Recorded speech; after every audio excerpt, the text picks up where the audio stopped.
കഴിഞ്ഞ 2 വർഷമായിട്ട് സജീവ പ്രവർത്തനത്തിലില്ല. സജീവമായ പ്രവർത്തനത്തിലില്ലാത്തതിൻ്റെ കാരണം ഒന്ന്, ദീർഘകാല പ്രസ്ഥാനത്തിന് വേണ്ടി വളരെയധികം കഷ്ടപ്പെട്ട പ്രവർത്തകരെ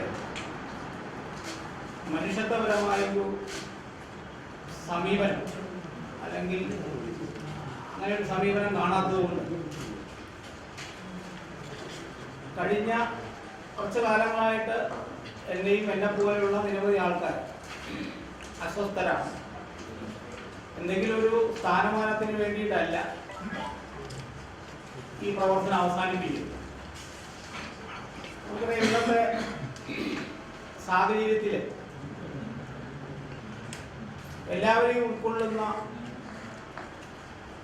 ഒരു നയം നമ്മുടെ രാജ്യത്ത് ആവശ്യമാണ്. അതിൻ്റെ അടിസ്ഥാനത്തിൽ നേരത്തെ പറഞ്ഞ പോലെ മനുഷ്യത്വപരമല്ലാത്ത ഒരു സമീപനം ദീർഘകാല ഈ പ്രസ്ഥാനത്തിന് വേണ്ടി കഷ്ടപ്പെട്ട പലരെയും അധികാരവും സ്വാധീനവും വന്ന സമയത്ത് അവരെ മറന്നുകൊണ്ട് പുത്തൻ ചില ആൾക്കാർ സാമ്പത്തികമായിട്ടും അല്ലാതെയൊക്കെ മുന്നോക്കം നിൽക്കുന്ന ആൾക്കാരെയാണ് ഇന്ന് പല രംഗത്തും പരിഗണിക്കുന്നത്.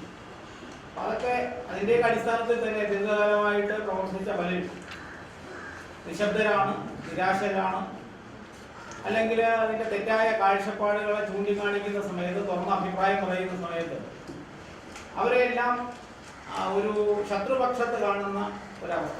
പിന്നീട് അവരെ പല കാര്യങ്ങൾ അറിയിക്കാതിരിക്കുക, അവരെ നിശബ്ദരാക്കുക. ഇത്തരം കാര്യങ്ങളിൽ ആയിട്ടാണ് ഞാൻ ഈ 42 വർഷം, ഞാൻ ഏതാണ്ട് ഒരു 10 വയസ്സിൽ സംഘത്തിൻ്റെ പ്രവർത്തകനായ ആളാണ്. ഒരു 12 വർഷക്കാലം ഞാൻ സംഘത്തിൻ്റെ പ്രചാരകരായിരുന്നു. അത് കേരളത്തിലെ മിക്കവാറും കൊല്ലം ജില്ല, ചെങ്ങന്നൂർ ജില്ല, കണ്ണൂർ ജില്ല, കണ്ണൂർ വിഭാഗ പ്രചാരകർ, ഹിന്ദു ഐക്യവേദിയുടെ സംസ്ഥാന സെക്രട്ടറി എന്നുള്ള ചുമതലകൾ ഞാൻ വഹിക്കുന്നുണ്ട്. എന്നെ സംബന്ധിച്ചിടത്തോളം ഞാനിപ്പോൾ മാർക്സിസ്റ്റ് പാർട്ടിയുടെ പ്രവർത്തനത്തിലേക്ക് വരാൻ ഉദ്ദേശിക്കുന്നതും എന്തെങ്കിലും നേട്ടത്തിന് വേണ്ടിയിട്ടല്ല.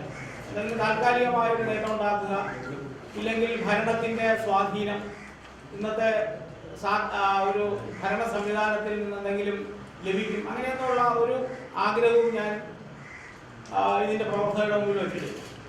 മനുഷ്യത്വപരമായിട്ടുള്ള പരിഗണന ലഭിക്കുമെന്നുള്ള പ്രതീക്ഷയോടുകൂടിയാണ് ഞാൻ ഈ പ്രസ്ഥാനത്തിൻ്റെ പ്രവർത്തന പദ്ധതിയിലേക്ക് ഇറങ്ങുന്നത്. അതിന് പാർട്ടിയുടെ ജില്ലാ സെക്രട്ടറി എന്നുള്ള നിലയിൽ അദ്ദേഹം പൂർണ്ണമായിട്ടുള്ള പിന്തുണയും ഒരു സപ്പോർട്ടും നൽകിയിട്ടുണ്ട്. തീർച്ചയായിട്ടും ഇനി വരുന്ന നാളുകളിൽ പാർട്ടിയുടെ ഇച്ഛയനുസരിച്ച് പ്രവർത്തിക്കാൻ ഞാൻ തയ്യാറാണ്. ഇതാണ് ഈ അവസരത്തിൽ ഈ പറയുന്നത്.